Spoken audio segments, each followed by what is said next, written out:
Plaintiff Veronica Peterson says her son is friends with the defendant, and she claims they are both disrespectful. Veronica claims the defendant curses at her and calls her names, and her son was stabbed as a result of his behavior. Veronica's suing her son's friend for the value of a camper. Defendant Forrest Olinger says Veronica is always blaming him for everything, but her son is the one who constantly gets them in trouble. Forrest claims Veronica's son never knows when to stop with his wild antics, and that's why he got stabbed. Forrest does not believe he owes Veronica. Start with you. Your Honor, I'm here today to teach these boys a lesson on responsibility and respect. Forrest is 18 years old.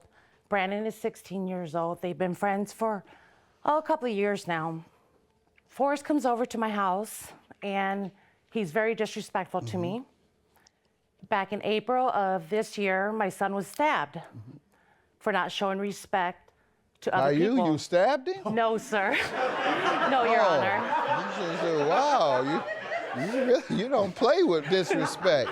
No, Your Honor. Oh, okay, tell me, go ahead. They were at Forrest's house, and my son was teasing his friends. They were all teasing each other, and one of the other neighborhood kids were there, got upset with my son, and stabbed him right in the stomach. And this is all part of the respect part. Have respect for other people. That your son wasn't respectful to someone else, Right. and the consequence was that he got stabbed. Exactly, That's pretty Your much Honor. okay. Yes. How did you deal with that? You didn't say tough love when the boy came home stabbed, did you? No, he was rushed to the hospital Right. immediately. You were compassionate then. Yes. But then later you explained to him. I did explain to him, telling him, you know, you have to learn how to respect people, and suck up to your responsibilities. Okay, good. Yes. And the defendant, you say he is disrespectful towards you when he comes over? Yes, he is. He's told me to shut the blank up. He's called me the B word. I've punched him in his arm. I have chased him in my front yard. Why do you let him come over after the first time? Because he told me, Your Honor, that my husband was the only father figure he had in his life. Did you tell your husband what he called you? My husband has told him on several times to watch his mouth with me. That's all he says when the man called you a B. He wasn't there when that happened. Did you tell him? Yes, I did, and my husband doesn't believe it. Because Forrest shows It a is different unbelievable that man would call you a B. You still let him come on in. Oh, I Have a punched good him. day. No. Here I you go. have You want punched some him. cookies? I have punched him before for running his mouth No, to he me. should be banned from your home. Plaintiff Veronica Peterson says the defendant is her son's friend, and she claims that he's so disrespectful towards her that she had to punch him. Let me hear from you, young man.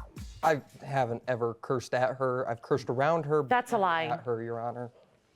Me and Brandon have been friends since, a couple years now, and we've always, trouble kind of follows us around. It's not really us, though. It's more Brandon that trouble follows. That's a lie. What do you mean it's a lie? Your It's son not didn't just- get in trouble? Oh, yes, he has gotten in trouble, okay. but it's not just him. It's both of them. It's Okay. both What of have I them. done? All right, go ahead. Anyway, it's like we go to the store and Brandon's being kicked out because he's grabbing disabled people's carts, electric carts, doing wheelies in the aisles with him. He's jumping them off curbs. He's going through the grass and the mud with them, dragging carts around with it. I mean, then he's hitting signs, knocking signs over in there, making obnoxious noises at workers, acting like a gorilla. I mean, it's... You all are just young guys engaging in petty mischief. Got it. Anything else? That's kind of, he just doesn't know when it's enough. And Veronica always likes to push the blame on me when it's really her son getting in trouble. I mean, we've actually gotten into it. Brandon and I have each other. Of course, I won, but, it's happened. All right. That's the reason he got stabbed, too. I mean, he doesn't know when enough's enough. He doesn't know when to stop running his mouth. Okay.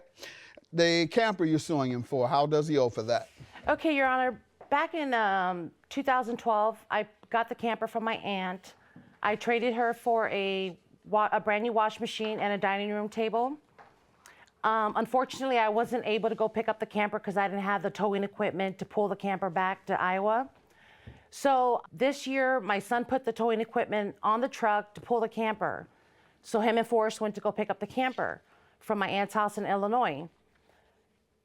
On their way back, my son got tired of driving and asked Forrest if he'd be willing to drive. Forrest said, yeah.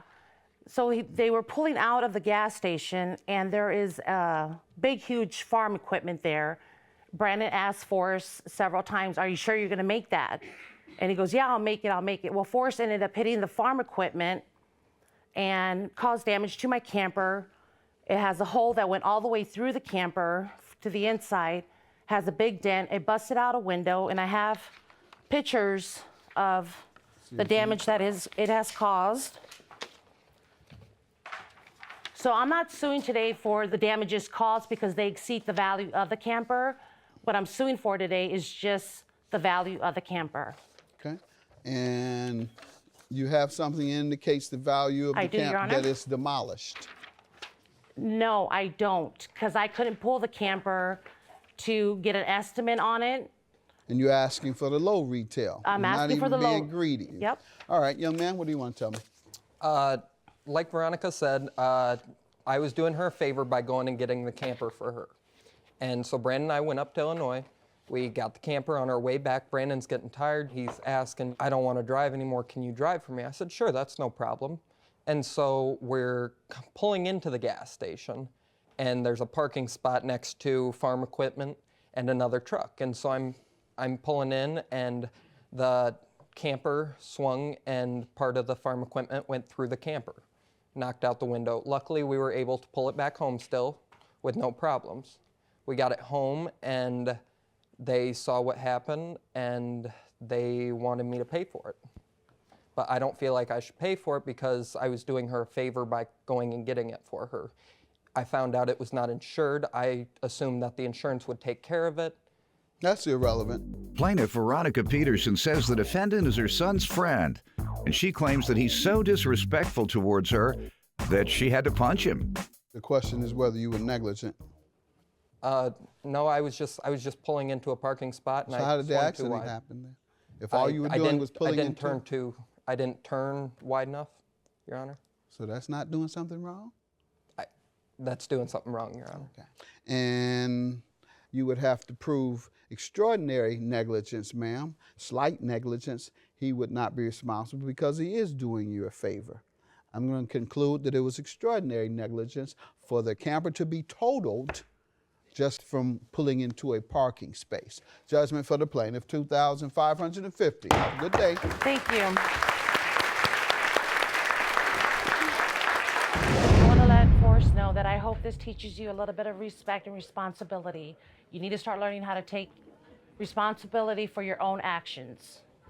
I think I respect you plenty, and I think you're just kind of blown off steam. And No. It's pretty ridiculous, so I'm not happy with what it ended up, but you know what? We'll move on from it.